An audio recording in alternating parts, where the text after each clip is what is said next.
Agora esta chamada está sendo gravada. Ó, chegou no som.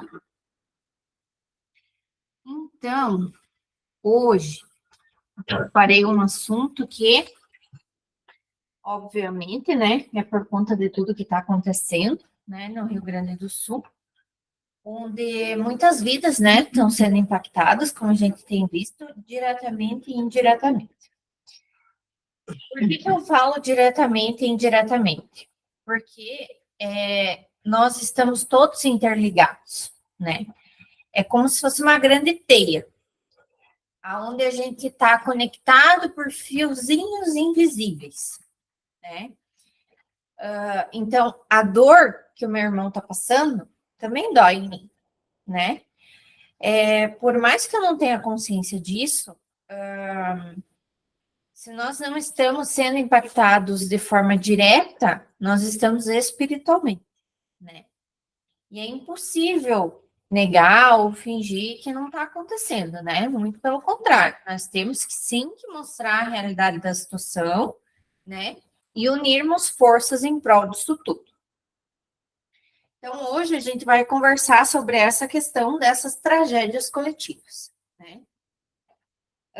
Claro que, como eu falei recentemente, a gente está vendo acontecer ainda na região do Rio Grande do Sul, mas não só isso, né? A gente pode chamar também essas tragédias coletivas, outras, né?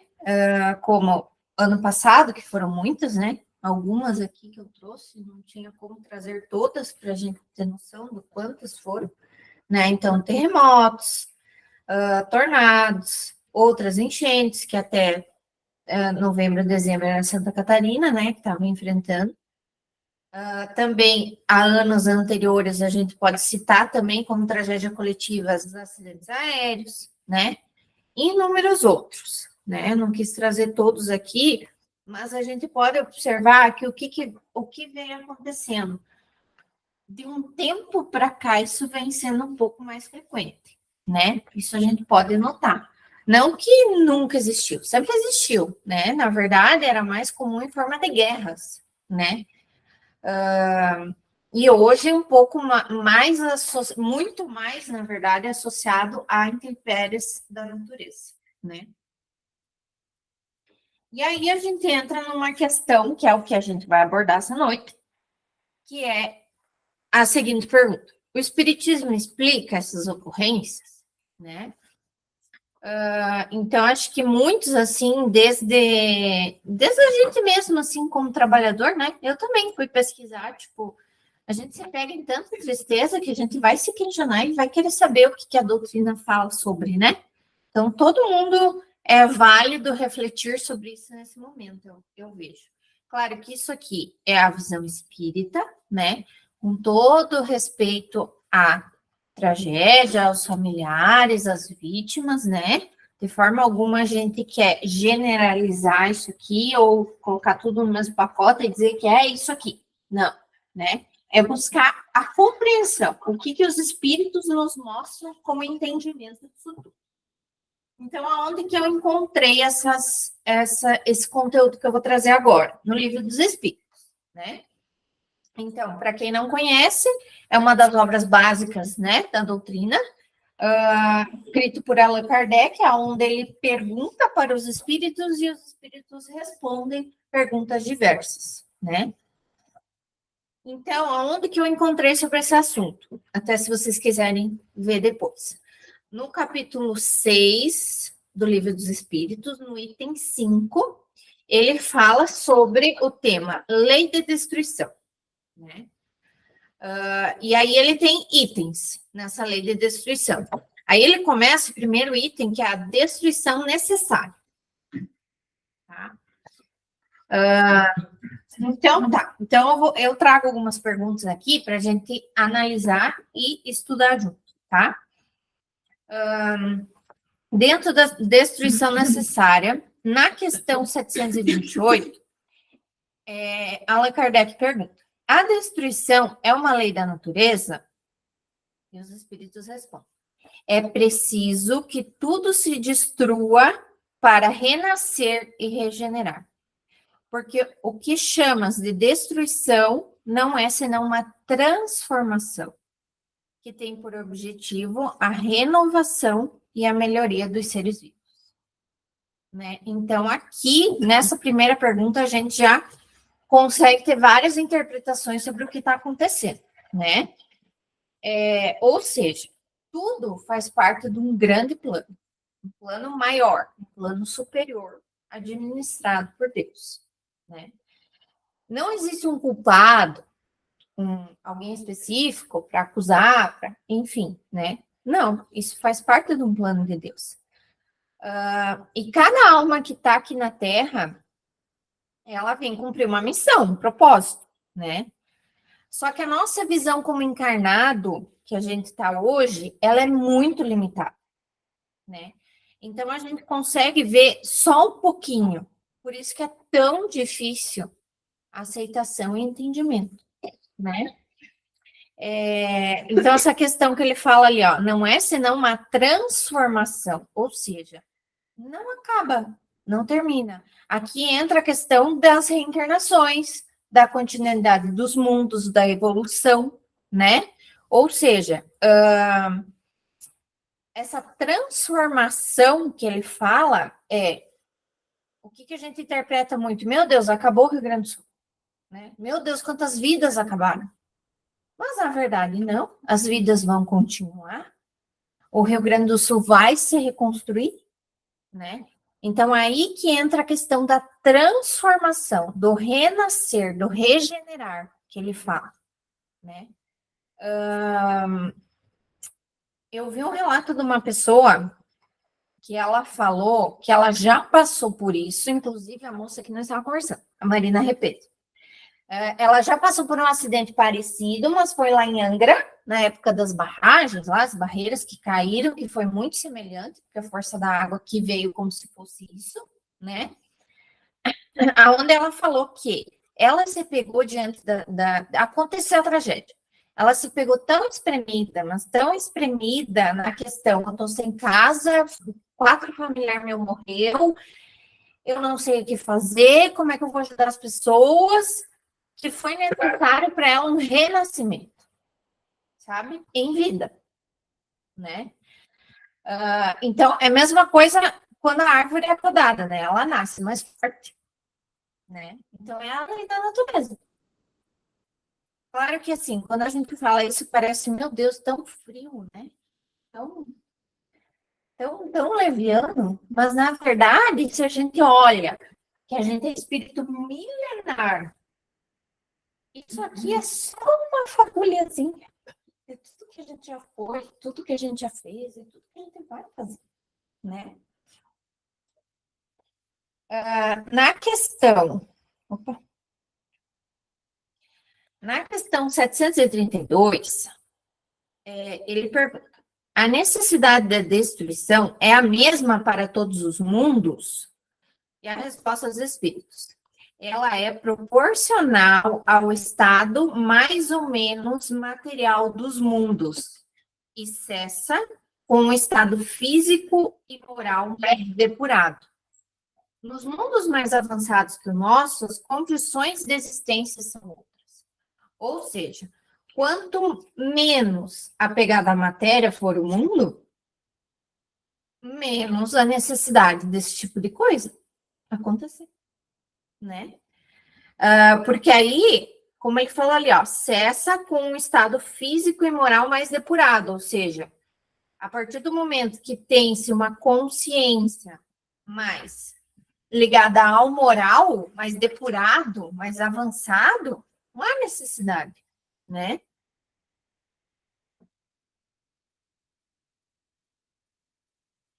Na questão 733, a pergunta foi: a necessidade da destruição existirá sempre entre os homens sobre a Terra? E a resposta: a necessidade da destruição se enfraquece entre os homens à medida que o espírito sobrepõe a matéria. Ou seja, porque à medida que o espírito evolui, cessa, né? E é por isso que vedes o horror da destruição seguir o desenvolvimento intelectual e moral, né?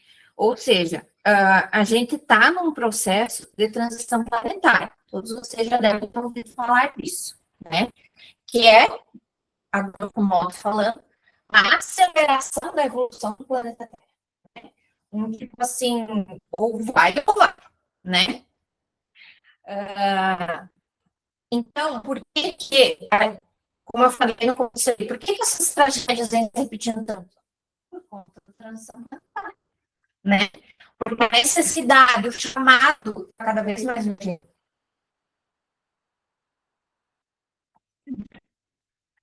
Aí, na segunda parte dos espíritos ali, nós estávamos na primeira, que era a destruição necessária. Agora a gente vai para a segunda, que é muito especificamente sobre o que aconteceu, o que está acontecendo, que é chamado de flagelos destruidores. Eu fui procurar o que era a definição de flagelos.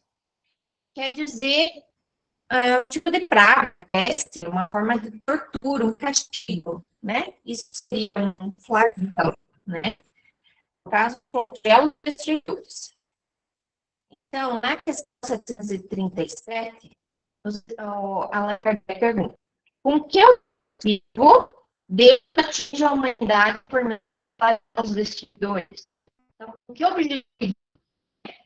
E a para fazê-la avançar mais depressa.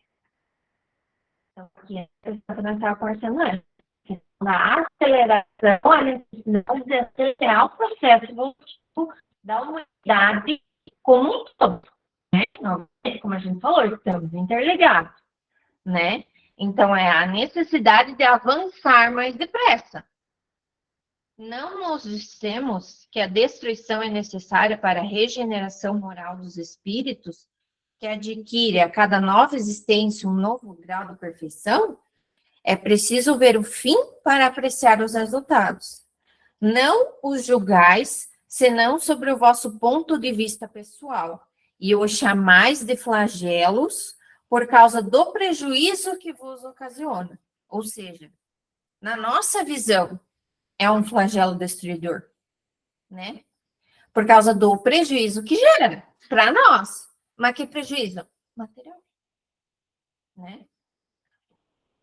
Mas esses transtornos são frequentemente necessários para fazer alcançar mais prontamente uma ordem melhor de coisas, em alguns anos, o que exigiria séculos.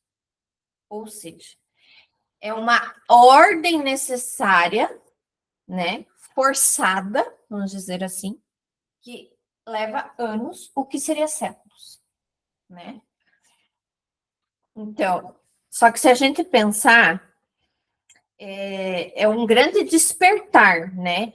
Que começa a surgir dentro da gente com isso tudo, né? Você começa a refletir sobre isso tudo, né? Vendo tantas pessoas perdendo tanta coisa, né? Que nem a gente estava conversando antes. Você começa a valorizar aquelas pequenas coisas de sentar e poder comer. Hoje, quem não senta para comer e não fica pensando lá, né? Que é automático, né? Você pensa que o outro não está conseguindo, né? Tomar um banho, ter luz, ter internet, coisas tão pequenas, né? A água. Próxima da gente, né? Então, próxima. Exatamente. Então, essa questão da valorização das pequenas coisas. Então, essa mesma porta, vamos dizer assim, que traz essa destruição toda, é a mesma que traz a reconstrução, né? Só que a gente, como espírito encarnado, com a visão limitada, dificilmente tem esses olhos, né? Até essa mesma moça, Marina, que viveu uma tragédia dessa, ela relatou que ela falou assim, a vez que o mais significante da morte foi essa vez, foi a vez que a vida mais me convidou a vida. Ou seja, isso é muito forte, né, gente? É a vez que a gente mais se sente vivo. Onde você mais sente a necessidade de ajudar o outro. Quem não está se sentindo assim, eu queria estar lá, eu queria estar ajudando, eu queria estar fazendo. Isso é estar vivo, né? É fazer pelo outro. Na questão 738, Deus não poderia entregar a parte da humanidade outros meios senão só os destruidores, ou seja, ela pergunta da forma, né? Mas tudo isso aqui, né? Então, né? Mas volta também um pouquinho do nosso dedinho, né? Eu pego todos os dias. Visto que eu acabo de progredir pelo conhecimento do bem. É que o homem não aproveita. É preciso, muitas vezes, castigar em seu orgulho e fazê-lo sentir sua fraqueza. Ou seja, a gente recebe a chance diariamente, né? Mas vai passando, vai deixando. Vai passar mais uma existência, passa na outra. E sabe o que é certo. Sabe? Isso que é o problema. Que nem ele disse assim, ó, com o conhecimento do bem e do mal, porque Deus, Jesus, nos deram essas informações, né? Quem diga assim, né? Isso aí é castigo de Deus. Uhum. Que Deus, né? Que vai só querer castigar, né? Ele está mostrando para os filhos, né? O ditado popular, né? Isso aí é castigo do povo.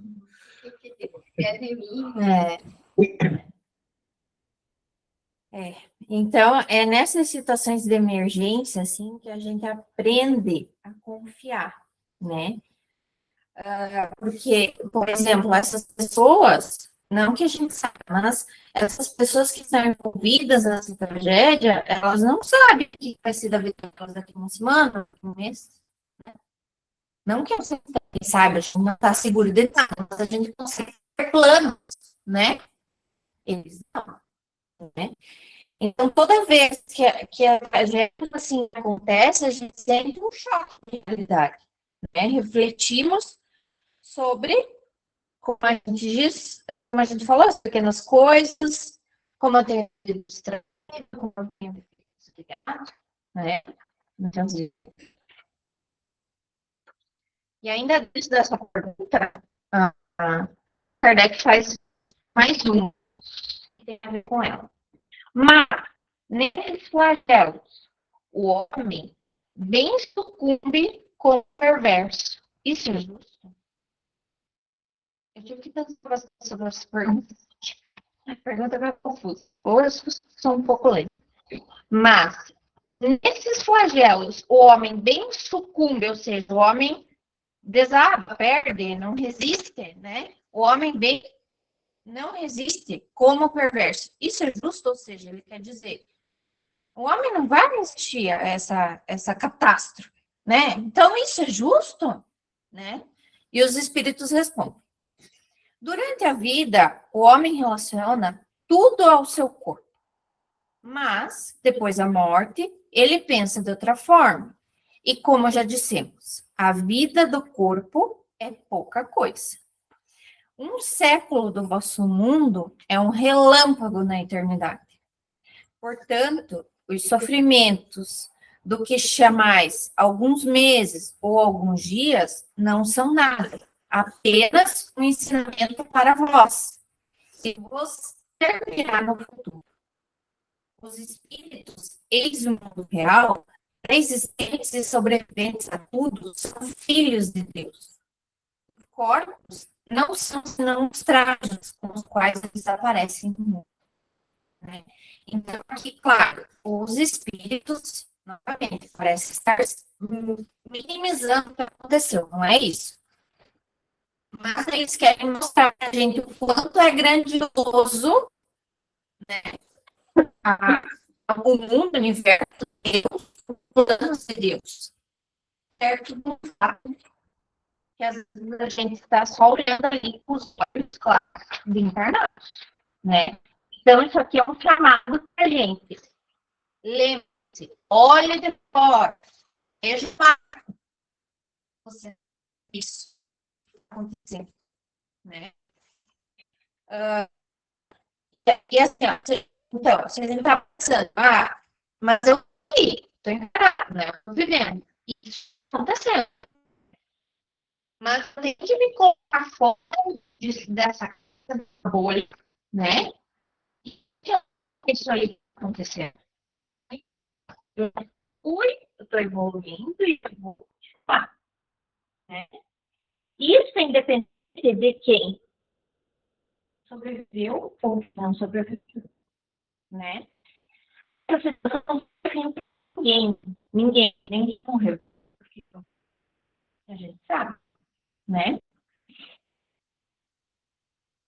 Ainda, relacionado a essa pergunta, Allan Kardec pergunta: as vítimas desses fazelas não são menos vítimas? Se considerar a vida por aquilo que ela é e o pouco que é com relação a infinito, se atribuiria menos importância. Essas vítimas têm uma outra existência, uma larga compensação ao se elas saberem suportar sem murmurar. Quer chegue à morte, peraí, né? Todo mundo está vendo muito vídeo, muita coisa. Tem quantos vídeos, né, de pessoas, eu vi assim, talvez que receber resgate, assim, no telefone, chegou e meu Deus, você eu tava os prantos desesperada, graças a Deus chegou, né? E aí, calma, tava tranquilo. E ele disse, daí o socorrista até brincou, como é que é o nome do senhor? Daí ele falou, tal. Aí, o nome do meu pai? Ele disse, eu sabia que você ia vir, eu só estava esperando. Isso sim é uma grande profissão, né? E quantos estavam assim e estão ainda esperando na fé, né? Então, será que a gente estaria assim? Né? Eu falo por mim, mas olha, 99,9% certeza que não. Estava desesperado, né? Então, aqui, com certeza, você vai ter a compensação dos seus sofrimentos, né? Porque ele entendeu, né? E ele suportou sem murmurar, né? E assim, apesar da gente olhar isso tudo como muito macro, como a gente estava falando antes, então é tudo muito. Você fica pensando, então, se é tudo muito grande, então Deus não está olhando para cada um, tá, gente? Tá. Né? Que pareça, porque, como ele falou, as vítimas encontrarão em outra existência uma larga compensação dos seus sofrimentos. Aí entra que cada caso é um caso, né? Vai ser analisado um por um, né? A consciência